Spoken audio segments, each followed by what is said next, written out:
Good morning and Happy New Year. I can't believe we're on a new year. How are you guys? Welcome to the Water Cooler, Savannah Community Headlines Live. We've got Franny, better known as Frandasia Williams, who's part of our visibility team, and Catalina Garcia Quick. Good morning. Hey, how are you?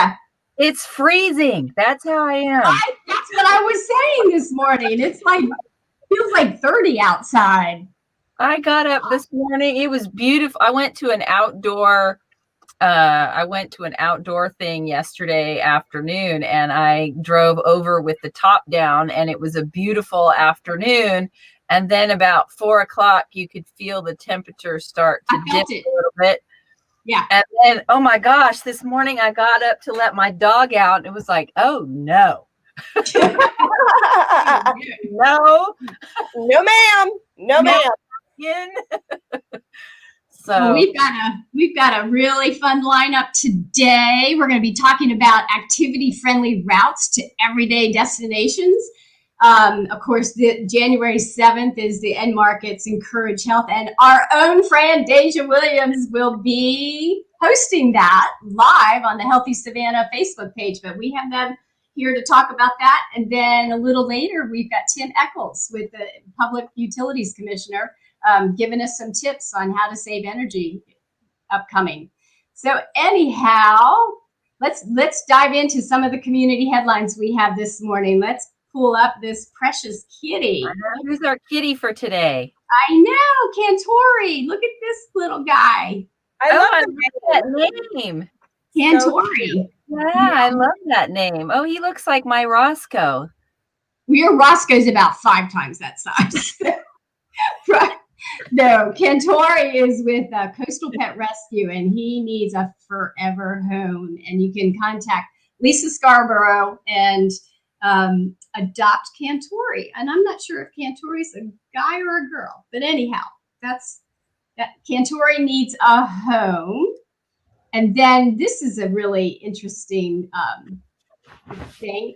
If anybody out there is watching and knows how to sew puppets, the Wildlife Refuge, it's actually down in Texas, they need these puppets made to help these wild animals survive.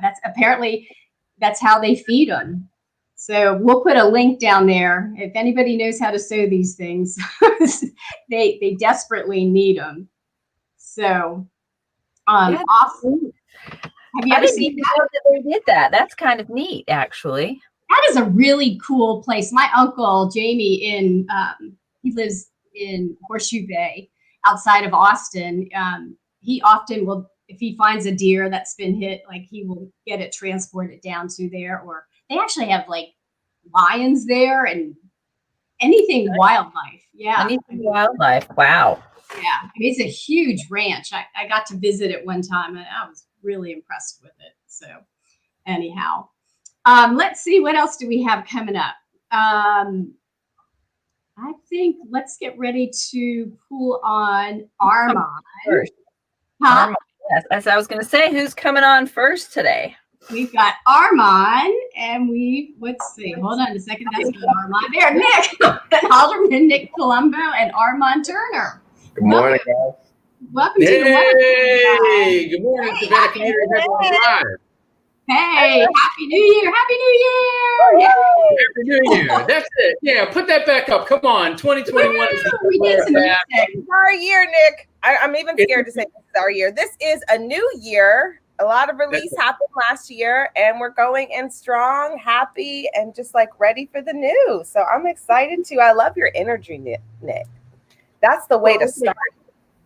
Yeah, we're going to go hard for 2021 here, especially, working with Armand and Healthy Savannah towards Tied to Town and everyday healthy, awesome destinations so that we make the healthy choice for Savannah residents the easy choice. So we live longer and happier lives. Isn't that what it's all about? Come on. Who doesn't? I think all of us made that resolution this year. We're going to get healthier. Absolutely. And what you guys are doing with Tied to Town, the linear park trail will make it easier.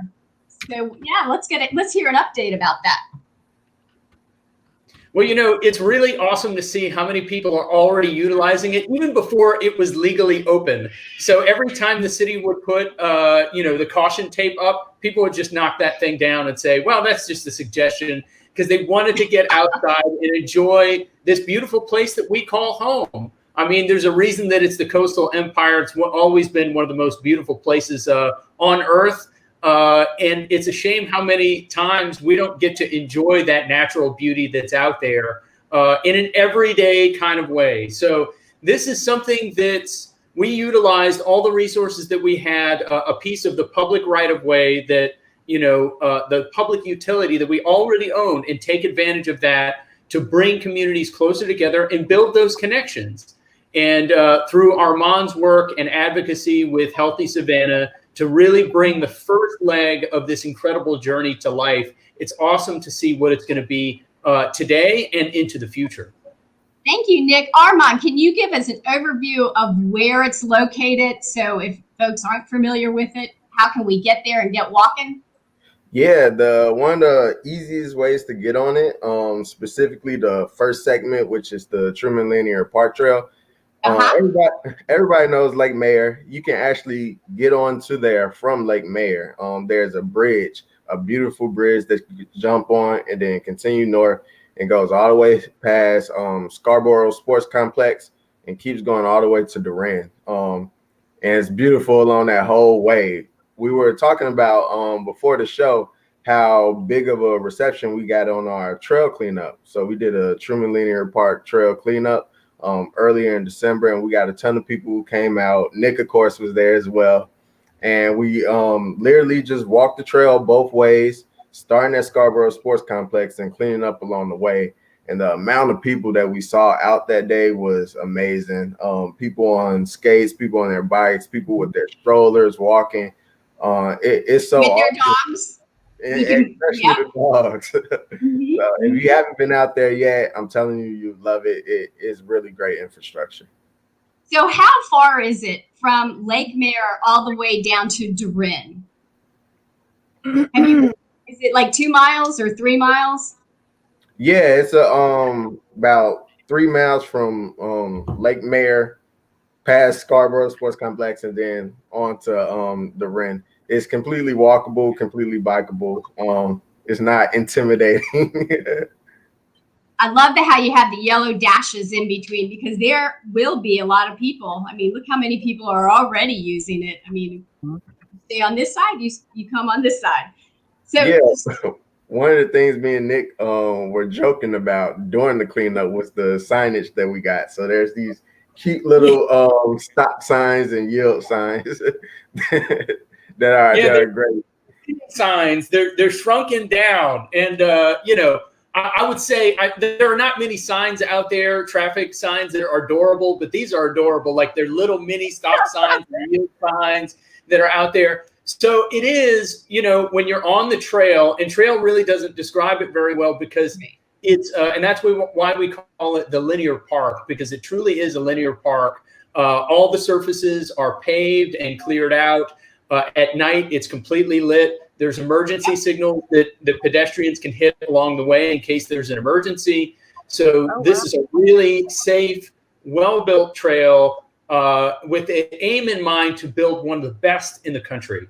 And we're really proud of it, this first leg in the journey. And we're looking forward to building more. That's the goal, is the more that you build, the better that this will be. The more communities that you can connect to this, the better the trail is going to be on the whole. So we're looking to new and exciting ways of funding extended portions of the Truman Linear Trail to connect all of Savannah and Chatham County together.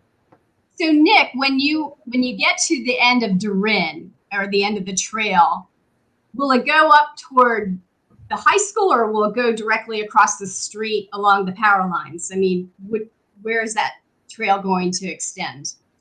So the goal today, the next leg in the journey is, your tax dollars. There's a fund out there called the Outdoor Stewardship Grant, which every time you buy sports equipment, you go over to the sporting goods store, you buy footballs, baseballs, basketballs, a portion of the taxes that Georgians pay for goes into a fund to fund programs like the Truman Linear Trail. And the next leg of the journey, we've applied for the grant.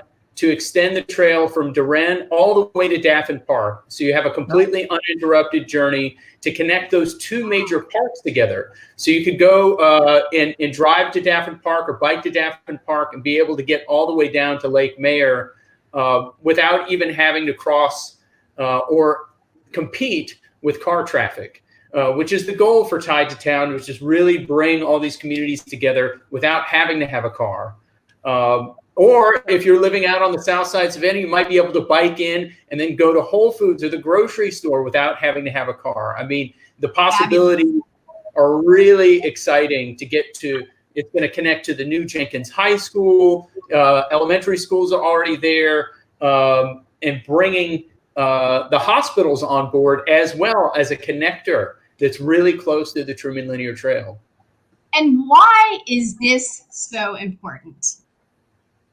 Well, this is, I think, the biggest untapped potential that we have in the Savannah area and Chatham County at large is the freedom of mobility, the ability to get around and walk and bike and enjoy a healthy lifestyle as a part of your everyday activity. Yes, you know, absolutely. so that's going to really, it's going to extend your life. You'll be happier. You know, they see that residents that out there and exercise or build it into their daily habit. They're going to maintain a greater, healthier lifestyle, lower stress, be in better shape. Who doesn't want that? And you don't have to do anything more than what you're doing today. You don't have to go and hit the treadmill. You're just building it into your daily routine and living a better life. Yeah. And that's what Franny's going to be talking about with Armand this coming Thursday. Franny, why don't you? So I'm so excited. We're having the In Market Encourage Health live series. It's streaming on Healthy Savannah's Facebook page. And Armand has this amazing story about how this became his line of work, his passion. And I can't wait for them to hear more of that from you.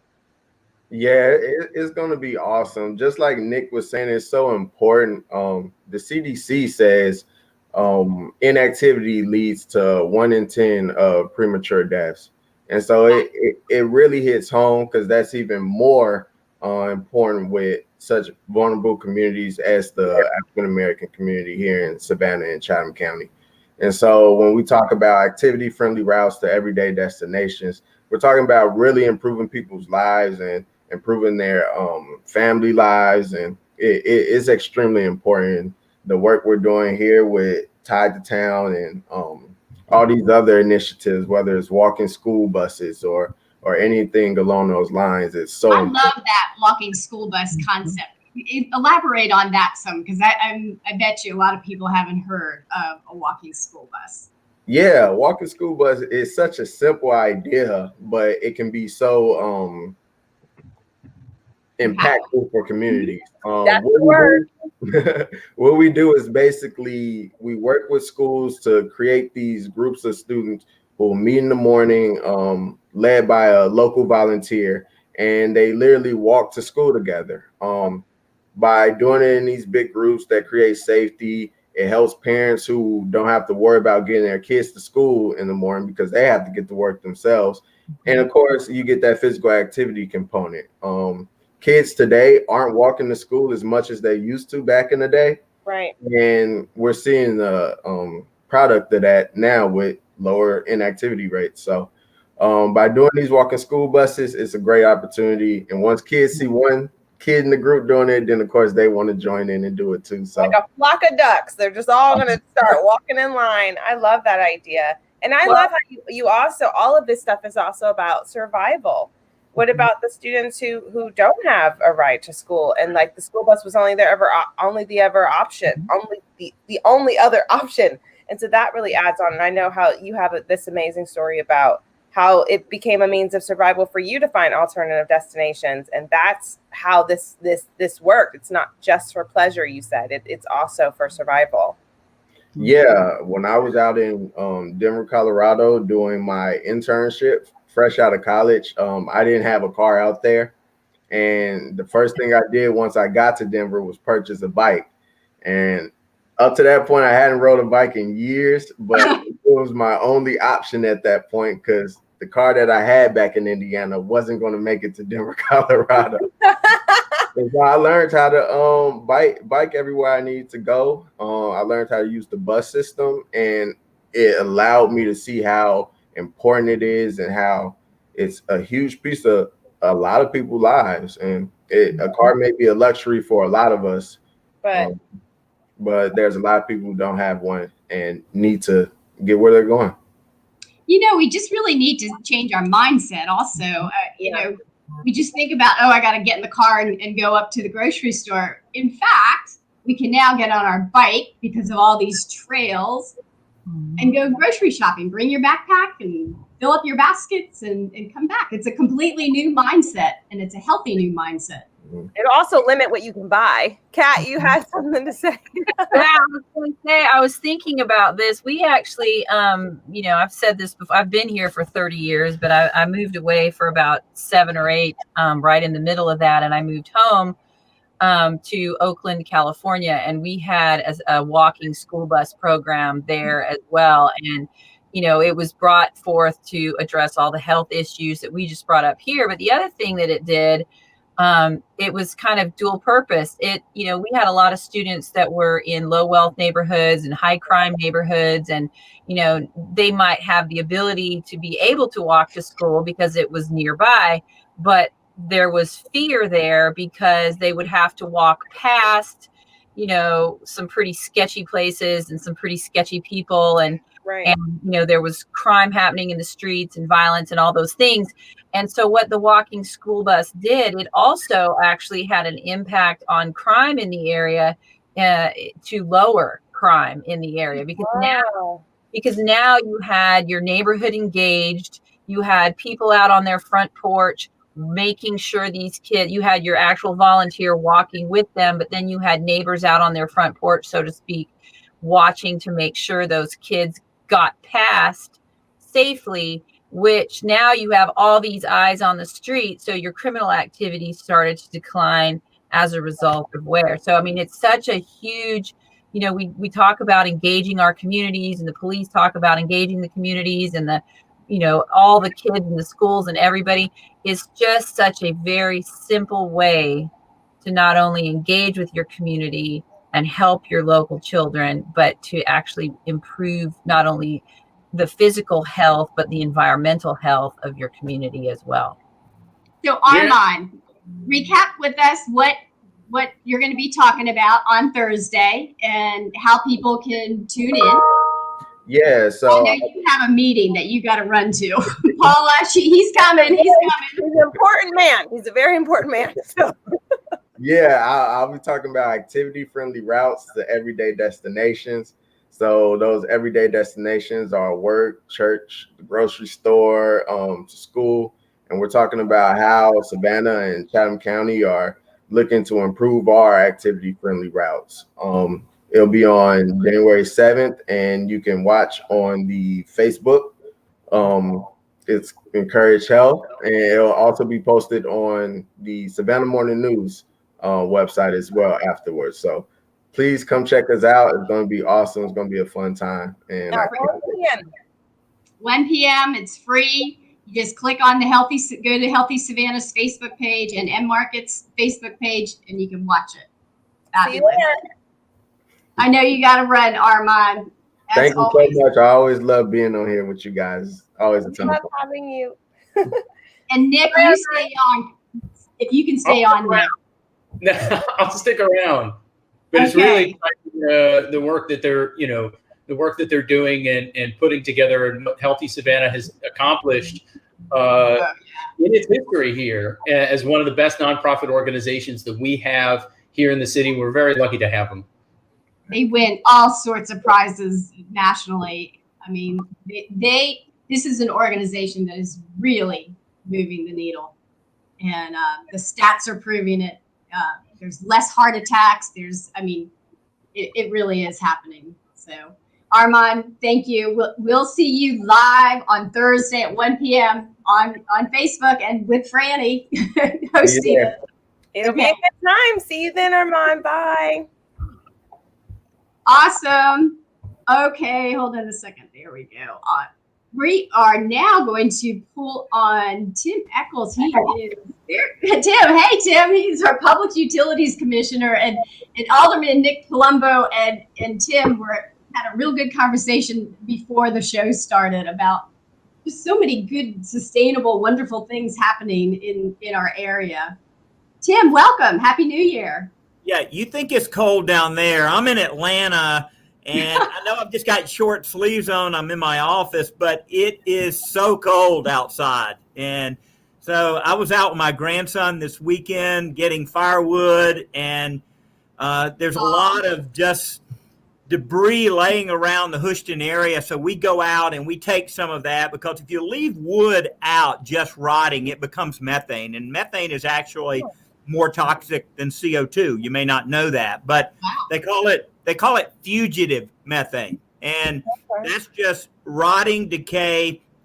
And it's much better to get that stuff up and cut it, burn it in my fireplace. It's an even better idea to burn it in places like D.S. Smith at the paper mill around the corner from Savannah, West Rock up in Dublin, Procter & Gamble in Albany, because all of those plants have scrubbers on them. And when you have pollution scrubbers, it's like a catalytic converter on a car. It cleans that air, and it's much better to do that than leave the stuff in the field. And God forbid, some of these folks, as they clean their land, they pile it up with a bulldozer, pour diesel or kerosene on it, and burn it in the field. And that's the worst scenario. So it's much better to chip it and get it someplace where you can utilize it. And in fact, in England and in Germany, they have Georgia wood pellets. And if you just look down the Savannah River at that big dome just down from the Marriott, that dome is full of wood pellets bound for Liverpool, for Germany, and the Kyoto Protocol, which is the climate agreement in Europe. They consider southern pine wood pellets to be a suitable replacement for coal. And I think for 63 days last year in England, the Consul General told me they didn't burn any coal because they were burning wood pellets in its place. Fantastic. That's fantastic. So Nick and Tim, you guys, before the show, I love what you all were talking about and the agreement that you have in Savannah to make it more sustainable. And then Tim chimed in. Nick, you want to go over that? Well, I know that's not what we're really on for, but I love Commissioner Eccles and just sitting back and kind of like sit back and watch the show, because you know what you want to see in a public service commissioner, somebody so passionate about it that knows exactly where the wood pellets are going from Georgia. Right. It's not the depth of knowledge that most Georgians have, but you want your public service commissioners to have that. So it's really impressive. And we were talking about partnering, and we set a date to get together as Commissioner Eccles is going to come down to Tybee, and he's checking out some solar facilities to talk about Savannah's clean energy pledge. So by 2035, the city of Savannah wants to have 100% clean and renewable energy for the city. We view sustainability and really energy independence is very important for Savannah and for Georgians as well. And putting a plan together, if you take that long range plan, how you put it into action, how do you bring it to life? And it's really exciting to have a public service commissioner on board with us to partner with to bring it to life. What are some of the first steps in that plan? What does that plan call for? Well, we've got to put together the plan itself. You know, the first thing is pass the resolution, plant the flag, which we did just this last year. And then in a very tough budget fight, you know, we're a small city, so getting one position, a full-time position, is really exciting. And we brought on board in one of our toughest budgets ever in the city, we did bring on board a full-time energy analyst that's going to help us put together this plan that by 2035, you know, what are the incremental steps? What are the goal markers that we have to pass from now until then to make it happen? So we're looking at taking city facilities first, bringing solar power to them, and then supporting local businesses and technology incubators like the one that's opened up right here in Savannah, so that local companies can be part of the success as well, and private industry can help us partner to bring this clean energy goal to life. Can you expand on that place, Tim? Yeah, Marjorie, I really like how Nick and the crew's thinking down there, because you need to do this in stages, and starting with what the city has control over, which is their own property, their own buildings.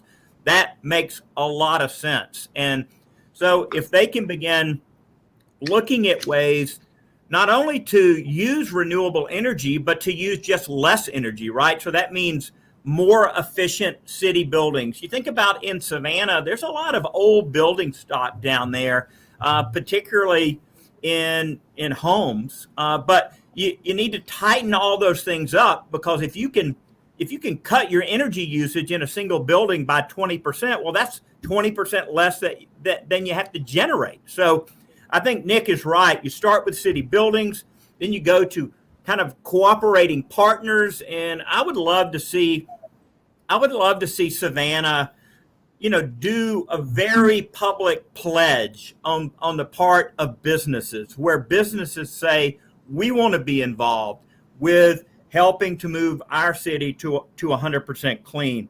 So, and then if you've got companies that are like Gulfstream, for example, and others who say, we want to do this, and then you engage the Public Service Commission and Georgia Power, then maybe we come up with some very creative ways for these larger companies not to have to spend their capital in order to put this renewable energy on the ground or on their building. Mm-hmm. What about small business? How could we get involved? Well, small businesses, depending on whether they own the property or not, so that's always a consideration.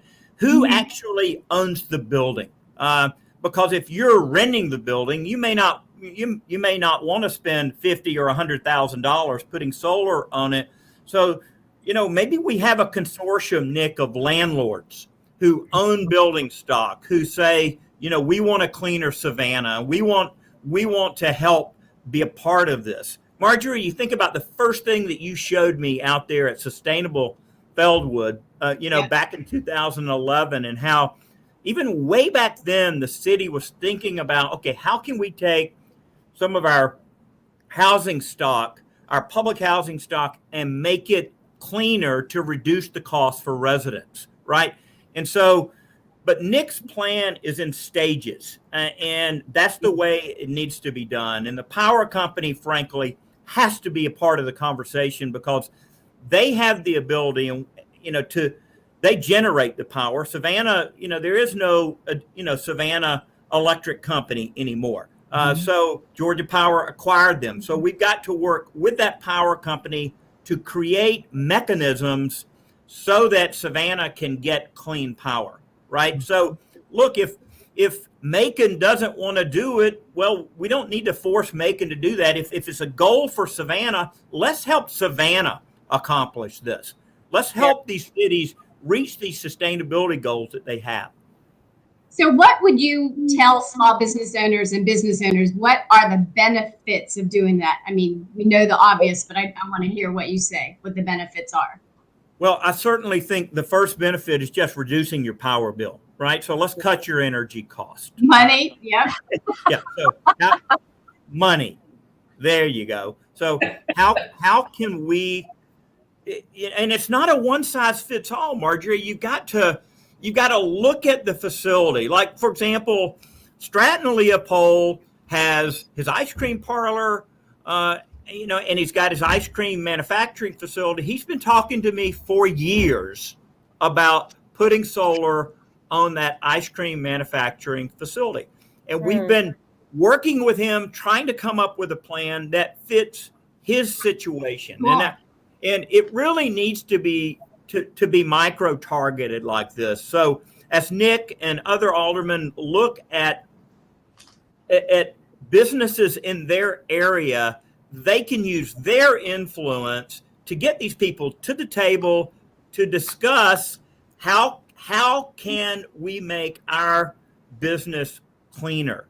And so with guys like Reed Delaney out there at that Sea Point site that Nick talked about, you've got leaders like that. They're raising the awareness on this that very well could attract new clean tech incubators to the city. And I think Nick and the mayor and others, I think they have a lot of motivation to tell people, look, you come to Savannah, we want to help you take your clean idea and make it work here, because we have an overall goal to be 100% clean, and you come and be a part of our community, and we're going to help our small businesses save money, save energy, and move our city forward to be one of the cleanest cities in America. Has the cost of these solar panels come down? I mean, I keep reading of all this new technology coming out that's there's like paint that turns it into solar. I would say since you and I first met in 2011 that these panels have dropped 60% in price. So in fact, all of this big solar, what I call big solar that we have in Georgia, it's not in Chatham County, but you get out in some of our poorer counties, Twiggs County, Taylor County, heavy African-American population, low tax base, not many businesses. That is where our solar is going, our big solar. I'm talking about fields of 1,000 acres of solar panels. As far as the eye can see, that is going, and it is improving the tax digest in these poor counties. It's providing jobs. And frankly, Marjorie, when we approved the solar in 2013 and 16 and 19, initially we had no idea where it would land up, because it was going to be market based in terms of where it wound up. And some of our poorer communities have really been the recipient. And I mean, Nick, isn't that a great story? You know, having these poor counties have the largest cache of renewable energy in our state.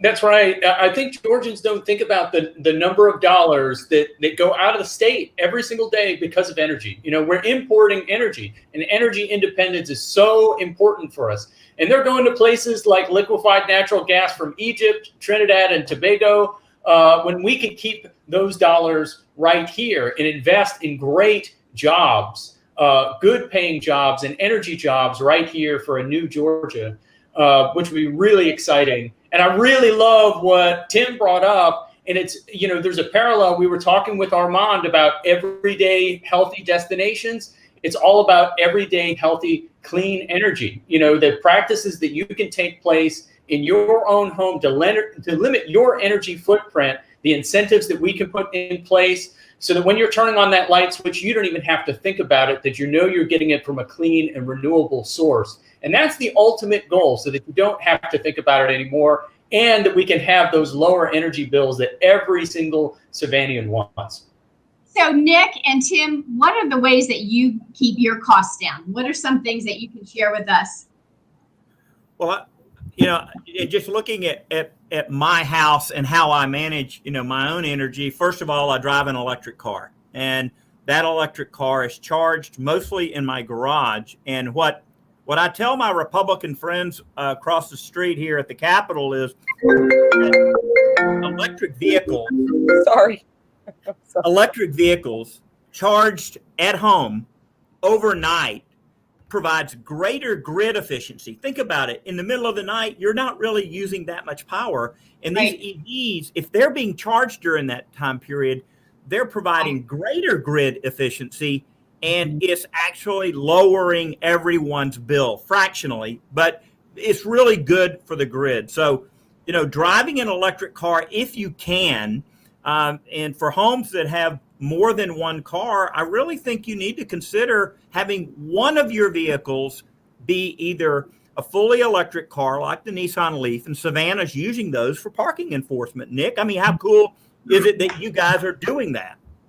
That's right. Yeah. You know, we partnered with private businesses to bring the electric charging stations here, and we called up Nissan. They provided it for us right in front of City Hall for free. You know, they were happy to partner with us. They were just waiting for the call. So we just got that. That's been one of the first, I think, in Georgia, one of the first in the country. They put right in front on Bull Street, right in front of City Hall. And so I'm joining the revolution as well. My pledge for 2020 and 2021 is that I built my own e-bike. And I've been using the Truman Linear Trail to get around. Now, Savannah's got a Dump the Pump challenge, where we start from a destination and we try to get to City Hall either by bike, by foot, or by car. The bike wins every single time. And we're going to compete this year with my e-bike to see what kind of time we can get to prove that it is the best and fastest way to get around Savannah, Georgia. Hey, Nick, I've got a favor to ask you. For the Bull Street Charger there, we have discovered that if you paint the parking place green, right, and say EV only on it, it keeps F-150s and other vehicles from parking there. So my challenge to you for this year, and maybe me and you can get a bucket of paint and do it when we're together, but is to get that parking spot painted green to help ensure that it stays available for electric cars like mine. You got it. They can't arrest both of us. So let's get out there. Traffic engineering can't do that to us, right? But absolutely, absolutely. And you know that it's a success when the day that it went down earlier in 2020. And the moment that it was down, somebody gave me a call and was ringing me off the hook about fixing the charger. So it's great to see it in demand. I don't know if you guys saw the commercial over the holidays where Ford Mustang just released an electric vehicle as well. So we know that this is going to become more a part of our lives as the technology costs get lower, so that we can enhance that. So, and I know that Catalina's got a great question about, Catalina, you should definitely ask us about those solar incentives, because I want to hear what the Commissioner Eccles has to say. So I am very passionate about this particular topic. My husband has been in the recycling industry for over 25 years, and part of our move to California was for him to take a job, which in his field was like going off to get your master's degree in recycling. He went to work for Waste Management out there and ran the largest transfer station on the West Coast and the most technologically advanced transfer station on the West Coast. So I love all this. You know, now he works here. He actually works with the city and your recycling program here. And I love all this conversation about energy and recycling and sustainability. We have actually looked into solar energy for our home. And when I initially, we just bought this home a year and a half ago, and it's in the perfect spot and has the perfect roof and all of that. And when I initially looked at that for our home, I about fell over when they came back to me with the cost to over 30 years to install such a thing. So I started digging around, and I'm still digging around. My question, Alderman Colombo brought up the 2035 kind of plan. And are there initiatives included in the city's plan to require developers, for example, to include solar and or clean energy options on new buildings for both residential and commercial? And then part two is for your residents, your local residents who are interested in possibly doing these things for their home. It's a really hard field to navigate. Yeah, if I could hop in before the alderman on this and just give you, my thoughts. In December of 2019, just a little over a year ago, we added, through my amendment here on a rate case, net metering, monthly netting, and it changed the solar payback by about 30%, improved it by 30%. So if you haven't had your house priced since December of 2019 for solar, you should, because the price will be down and the payback will drop down to about 8 years on that. So that's the thing. Things have gotten better, and so you should check it out.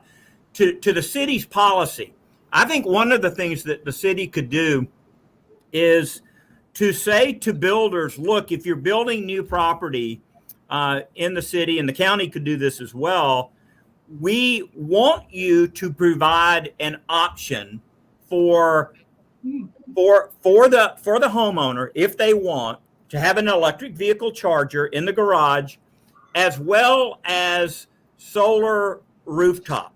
because it is so much cheaper to do this when you're building it. Because Catalina, as you said, you just got your house 1.5 years ago. The roof, the quality of the roof is a very important factor with solar, because if the panels last 30 years and you only have 10 years left on your roof, well, guess what? You're going to be pulling that stuff off and putting it back on, and there goes part of your payback. So, but by having the option, and we've got a subdivision in Roswell that would be a perfect model for you on this, because they have the option for solar shingles. The shingles themselves are 3M Solar. 3M Solar. They've got special windows that cut down on the heat coming in the house. They've got special shading. The foundation is used with a special concrete that holds in heat, and it provides better insulation. So I really think, Nick, it would be great. Maybe Nick, you and I throughout this year can do a couple of events together where we raise people's awareness about some of this new technology, so that it can be deployed in Savannah, because sometimes you don't know what you don't know, right? If you don't know this exists, well, you never advocate for it. Yeah. That's right. It's all about, the newest technologies that are coming on board. I mean, it's happening so fast. It is easier than it's ever been before. And like Tim said, the reforms are coming at us so quickly. It's important to evaluate it once again, to go out there and check out the prices where they are now. The city wants to look at it as what carrots can we put, what incentives can we put in place to encourage people to do the right thing to help us accomplish the goal. We know that the business community, they'll immediately think, wait a minute, the costs are going to go up. But what if we offer bonus stories so that people can build more densely, lower the parking requirements if you're going to build with clean energy, or take a look at the easements. If we have large scale developments that are out there, allowing easements on the top of the properties if it's a big box development, so that we could one day put solar there in the future as the costs continue to plummet. So it's all about building those everyday clean energy connections into the city and accomplishing that goal. But I would love to get together for some events with you, Tim. That'd be awesome. So, I've got a question. How much would it donate my house? What's that, Catalina? I said I'm willing to donate my house as an opportunity to model every single kind of thing we could possibly put in it to be sustainable. We do need homes like that are open for people to come and see them. I mean, this is something that Reed Delaney and those guys should consider at the Clean Tech Incubator, is a little model home that people can come and they can see the latest energy technology that's available, almost like an open house where you could, where you go, oh wow, I love that hot water heating system that you've got with solar thermal, or, oh, I see how that EV incorporates into my garage. And what about those Tesla batteries on the wall, right? Wow. I spent 15 years of my life in the car industry, in the automobile industry. And I think about how, people go through when they buy a car and they look at cars, you go through every system that car has. You can take it out and test drive it and do all those things. And with these kind of programs for homes, like you said, there's really nowhere for anyone to walk through and look and see. I'm a visual person, so I want to see it, touch it, feel it, smell it. I want to see how it works. There's really no place to do that. And I think if you took 1 or 2 homes in every neighborhood, all of the city, and said, you know what, I'll donate my house, and we can schedule some days and people can come in and look and see how the water heater works, or how this works, or how that works. I think, yeah, like a tour of home. We have tour of homes all the time for Christmas. Right. Why not have a tour of homes for, sustainability. Sustainability, right? And sustainability tour of homes. Let's do it.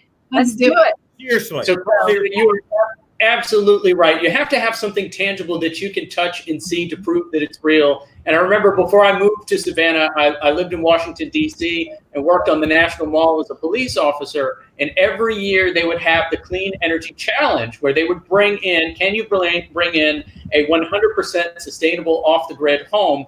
And at the time, they were very small and tiny, but I could see over time they were getting larger and larger, more sophisticated. But bring them in, they would plop them right in the middle of the National Mall so that you could see them for yourselves. Right. They were produced by, Harvard, MIT, and this was over 10 years ago. So I can't imagine where that technology is today. But you're absolutely right. I would love for Savannah residents to be able to get their hands on it to prove that this is real and that we can do this. What a great way to start our 2021. I'll volunteer to help with the education program to make all that stuff happen, because I've been a long-term advocate, even just for our recycling program here. We have so many people interested. We had, I can't remember her name now, Marjorie, the lady that came on with the glass. Oh, recycles glass. Yes. The recycles glass. So we had like that person come on and talk about recycling glass. And then my husband works on the other side of it. And those providers, if the area supports it, they'll expand here, which brings more jobs and brings more, it stimulates our economy. But we have to educate the public more about, so many people don't understand what happens to the recycling once you put it in the can, for example.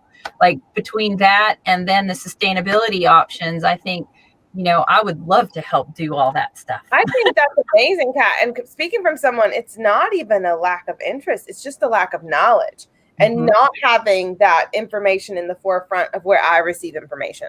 So I genuinely just don't have information about how to be more sustainable or how my home could be more sustainable. And these are options that I would probably take if I knew that they existed. And it really does, when I'm listening to you talk about it and when I've listened to other conversations about it, it seems like something super unattainable and unaffordable. And from what we've talked about today, there are affordable ways to get this in your home. It is attainable if you have the right resources. And when we have those resources in place, we just don't always know how to get to them. I believe people genuinely want to do better. It's about knowing where to start and how. And I think this is all super great for starting that initiative so that we can just have more information.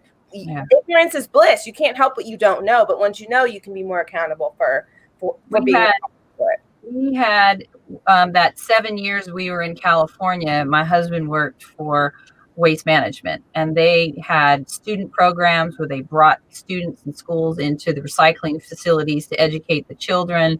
And then they also had a zero waste policy. I mean, my garbage can in California was this big. I mean, hardly anything went into that.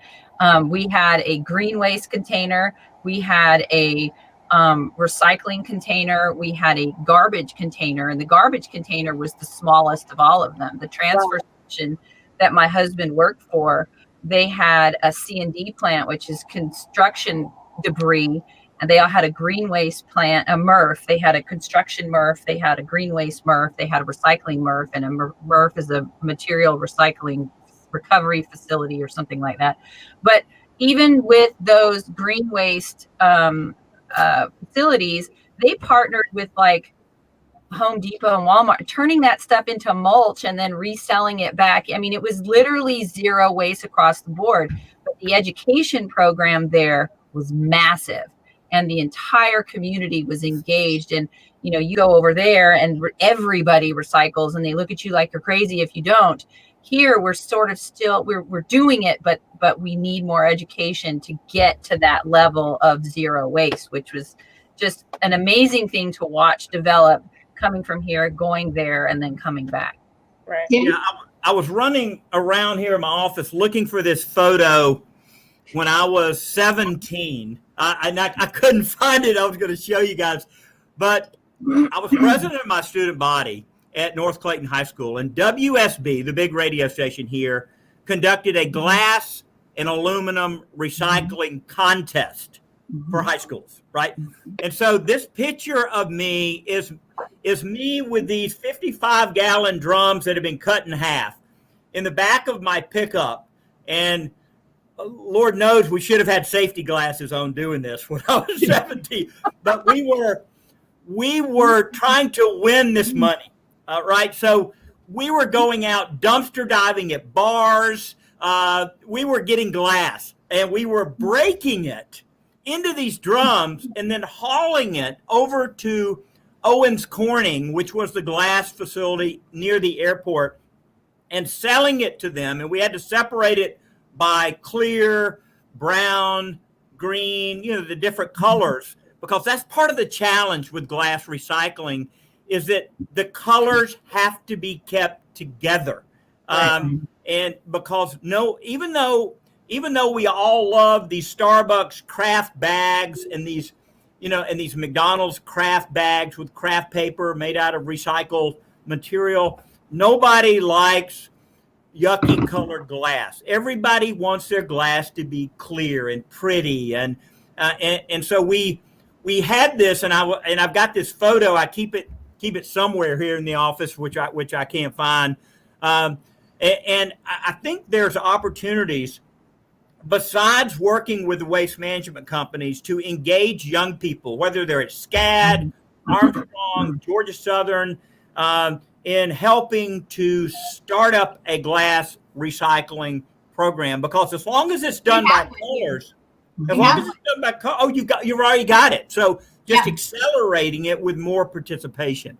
Yeah, they won the Savannah Score Biz Pitch contest. So they've got about $10,000 in startup and services to get it launched. Mm-hmm. And she has a lot of partners. I can't remember all the lists she gave, but I mean, it was really a very impressive presentation. They have partners, they have because that's part of the thing with glass. Like you said, you have to separate it, and then it's very expensive to break it down.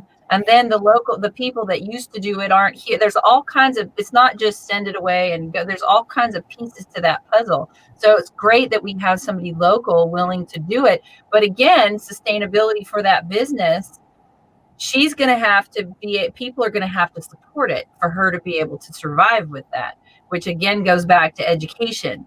And so, I love this whole conversation today. I'm very excited. We are Savannah. We're going to make it happen.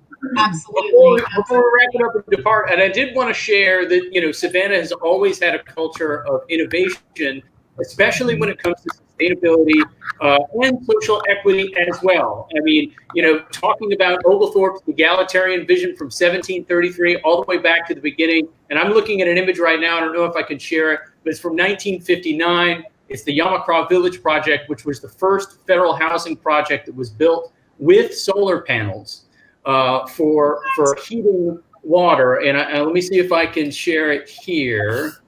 See if it works. Let's see, application window. I'm going to share. I don't know. I'll have to email it to you. I'll email it to you guys. So or you can put it in the comments section below. Okay, hold on. I'm gonna drop it if I can. It's on my computer. I'll have to maybe email it to somebody to get them to pull it up. But it's from 1959 that sadly was removed about 20 years later, and we took them off. So we took one step forward and two steps back. But it's an amazing artifact that was shared by a good friend of mine about the city's approach to sustainability, even generations ago, that we need to get back to. Hey, I posted in our chat, and I'll throw it out there for everyone, that Better Tomorrow Solar, one of the gals that works there, and I recommended Catalina talk with Kristen. Kristen created lettucecompost.com in Athens, Georgia. So she created a bicycle-driven, and you'll love this, Alderman, a bicycle-driven composting business where they would have subscribers and they picked up people's individual compost in bags. And Kristen created all of this, Catalina. You got to talk to her. In fact, Marjorie, you need to have her on the show, because we actually have a company like that here too. They do. Really? They do the same. Yep, they absolutely do. And they also won the Score Savannah Biz Pitch last year. Now you know why I'm trying to get the legislature, when they redraw our districts. I am 2 counties away from Chatham County. I am asking them to draw me into Chatham County so I can move there. And I can be a part of all that you guys are doing on a regular basis. Keep your fingers crossed. Fingers crossed, Tim. Fingers crossed. I love it. Oh, fabulous, fabulous. Well, yeah, it is almost 10 o'clock. I guess we better wrap this up. I need to head to Rotary, and let's just recap real fast. Franny, what are we looking forward to on Thursday? On Thursday, January 7th, we have In Market Encourage Health Live at 1 p.m. That's streaming on Healthy Savannah's Facebook page. We're going to be speaking with Armand Turner about everyday destinations that you can accomplish while walking on trails and pathways. So it's activity-friendly routes for everyday destinations. So join us. Very good. Awesome. And Nick, what would you like to leave with everybody?